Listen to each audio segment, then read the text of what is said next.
You're never gonna believe what AMD is doing with their Ryzen 11000 CPUs. This should make everyone happy. But before I get to that, the absolute most powerful gaming handheld. I'm talking 128 gigabytes of memory, desktop level GPU performance. It's unreal and it's coming. And AMD is dominating the market.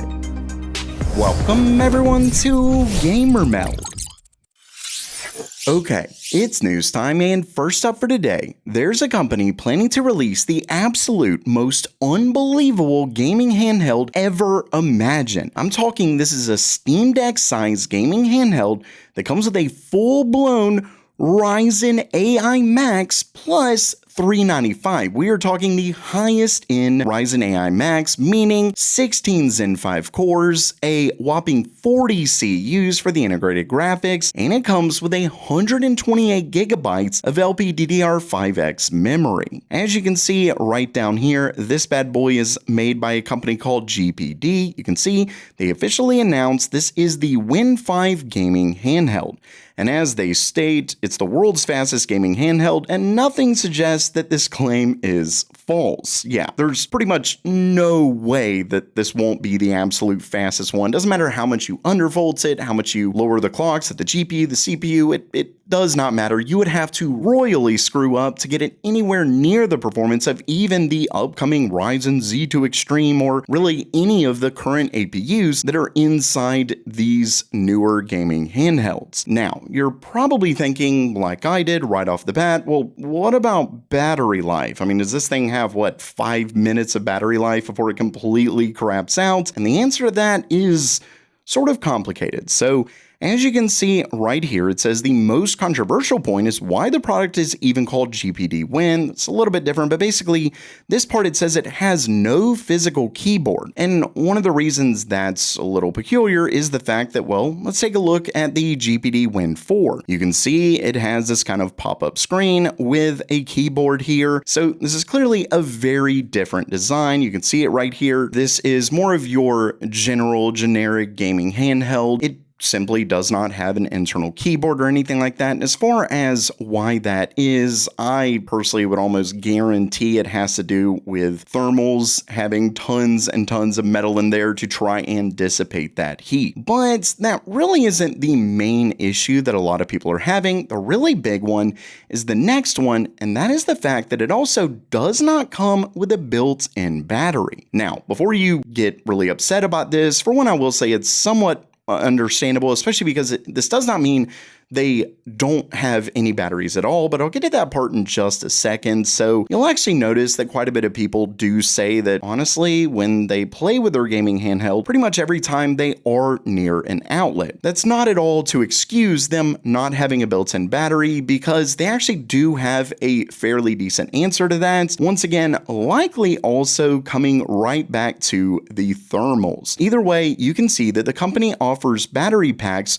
with 80 watt-hour capacity. So the way that they answered this is that they have an external battery pack. You can see right here is where it would clip in, and this is where it actually provides the power. And we can actually see in a video that they do have one of these battery packs. You can see it is fairly large, pretty much just as thick as the thickest point. Well, not where the handles are over here, but it's just as thick as the actual system itself. Obviously, it's going to make it heavier, things like that. But if you are at a place where you can plug it in, you don't have to use that battery pack. So it's kind of a smart solution in my mind, kind of an answer to how you can get that much power in a fairly portable device. And also you'll notice that it doesn't cover up where your fingers would go around the device. So it doesn't really make it thicker in the feel when you're actually holding it.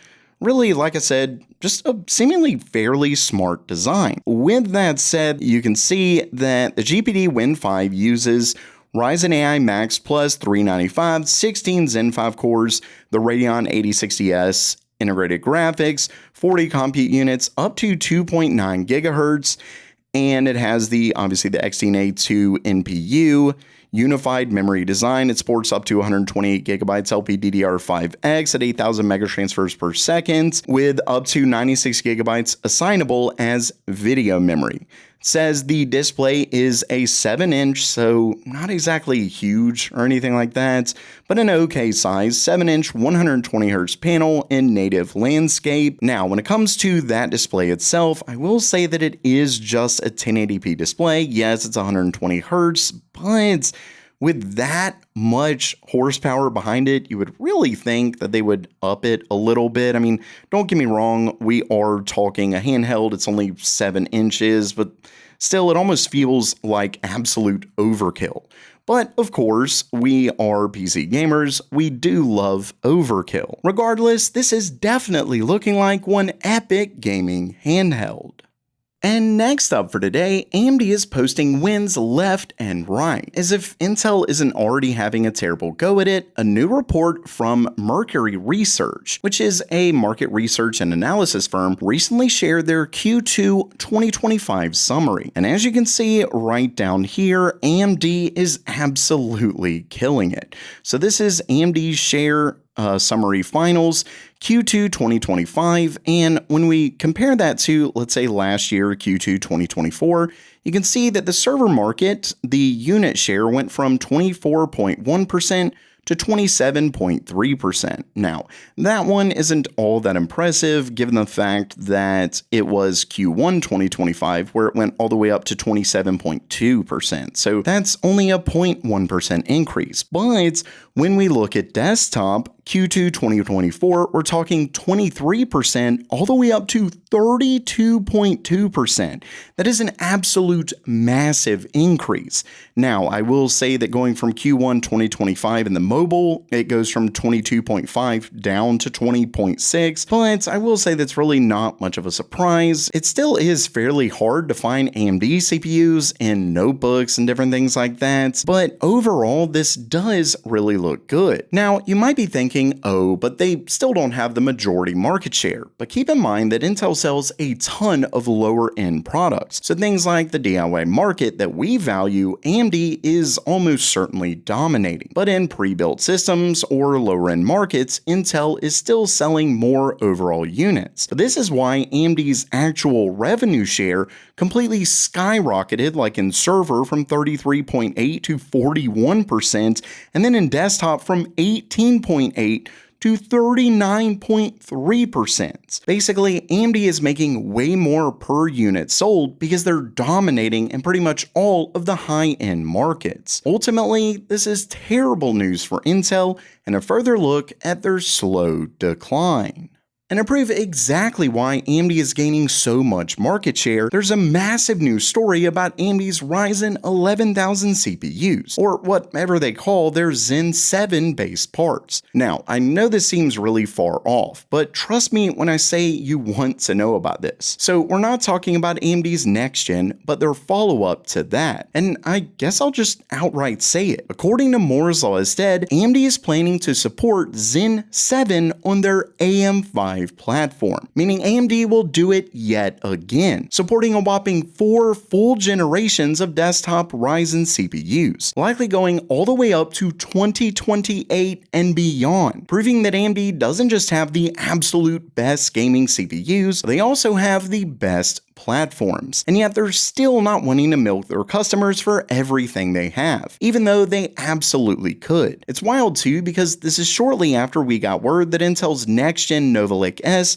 will require a new socket, and therefore a new motherboard. To top it off, Moore's Law instead claims that AMD flat says this in their own documents. Apparently, it was a recent decision, but one they have supposedly made. And what's even more wild is that don't forget that Zen 7 is rumored to come on TSMC's 1.4nm node, as well as target a massive 15 to 25% IPC increase, all while getting up to an unbelievable 32 cores. All while still getting 3D V-cache and potentially even 3D chiplets, meaning AMD is holding nothing back when it comes to Zen 7. I mean, if even half of this is right, AMD is going to another level. Now, I will say that a recent rumor points to Intel's next-gen socket supporting 4 generations of CPUs, so clearly Intel is getting the message. But that will be after they make users upgrade yet again for their next-gen Nova Lake.